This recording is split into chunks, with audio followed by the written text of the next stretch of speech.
తోట ఫణిబాబు తెలిపారు. ఒక్కసారి అసలు జడా శ్రవణ్ కుమార్ ఏం మాట్లాడారు ఒకసారి విందాం. 6% ఉన్న పవన్ కళ్యాణ్ పిఠాపురం తాలూకా అయితే 10% ఉన్నటువంటి శ్రవణ్ కుమార్ తాలూకాని మీరు ఎప్పుడు చెప్పుకుంటారండి? ఈ రాష్ట్రంలో ఎప్పుడు చెప్పుకుంటారు? ఎప్పుడు చెప్పుకుంటారు? రాష్ట్రంలో 1,10,00,000 మంది దళిత బహుజనులు శ్రవణ్ కుమార్ తాలూకా అని చెప్పుకునే రోజు ఒకరోజు రావాలి. ఆ రోజు మాత్రమే మన సమస్యలు తీరుతాయి. గ్యారంటీ ఏంటి? చరిత్ర, నా చరిత్ర తిరగవేయండి. 8 సంవత్సరాల నుంచి ఈ రాష్ట్రంలో డాక్టర్ సుధాకర్ని అక్రమంగా చంపేసినప్పుడు సిబిఐ ఎంక్వైరీ వేసిన మొట్టమొదటి ఘన చరిత్ర జడా శ్రవణ్ కుమార్ది ఈ రాష్ట్రంలో. కిరణ్ కుమార్ చనిపోతే ఇంటికి పరిగెత్తి కరోనాలో ఇంట్లో నుంచి బయటకు రాని పరిస్థితిలో కిరణ్ కుమార్ దగ్గరికి వెళ్ళి కిరణ్ కుమార్ యొక్క కేసుని సిబిఐకి అప్పగించాలని కేసు వేసినటువంటి జడా శ్రవణ్ కుమార్. వాట్ నాట్ శిరోమండనం వరప్రసాద్ కేసులో నుంచి, సైబర్ సుబ్రహ్మణ్యం కేసులో నుంచి ఈ రాష్ట్రంలో నేను చెయ్యని పోరాటం లేదు, మాట్లాడని మాట లేదు, రిప్రజెంట్ చేయని ఇష్యూ లేదు. దళితుల కోసం, ఆదివాసీల కోసం, బహుజనుల కోసం, ఆఖరికి అబ్దుల్ సలాం కుటుంబం చనిపోతే ఆ కుటుంబాని కోసం కూడా పోరాటం చేసిన ఏకైక వ్యక్తిని ఆంధ్రప్రదేశ్ రాష్ట్రంలో నేను. నా చరిత్ర మీకు చెప్తున్నా, నా చరిత్రను ఒకసారి పరిశీలించండి.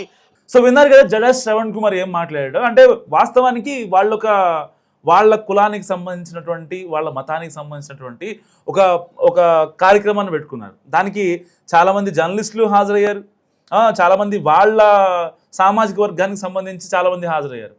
సో అంటే కావాలని రెచ్చగొట్టే విధంగా టార్గెట్ చేసేలా ఉన్నాయని సోషల్ మీడియాలో కూడా చాలామంది నెటిజన్స్ కామెంట్ చేశారు.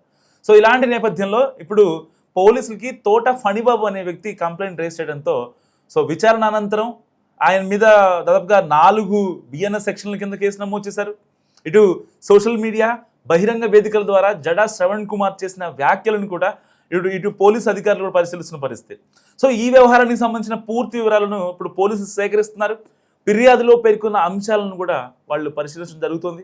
సో అవసరమైతే సంబంధిత వ్యక్తులకు వాళ్ళకి నోటీసులు ఇచ్చి విచారణకు పిలిచే అవకాశం కూడా ఉంది. అండ్ ఈ కేసు దర్యాప్తు కొనసాగుతున్న నేపథ్యంలో మరిన్ని వివరాలు అఫీషియల్గా వెలువడాల్సి ఉంది.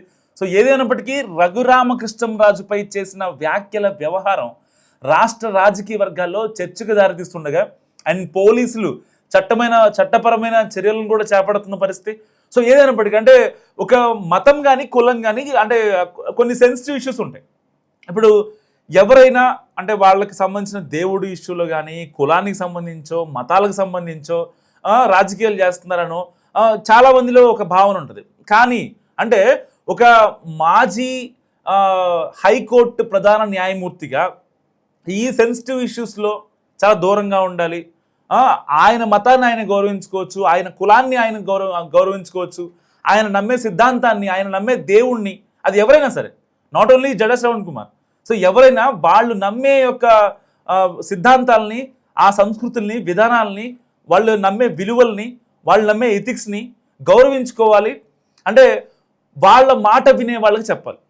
లైక్ ఫాలోవర్స్ కావచ్చు, లేకపోతే ఎవరికైనా అంటే వాళ్ళ మాట వింటారు అనుకునే వాళ్ళకి, even community also, even caste also.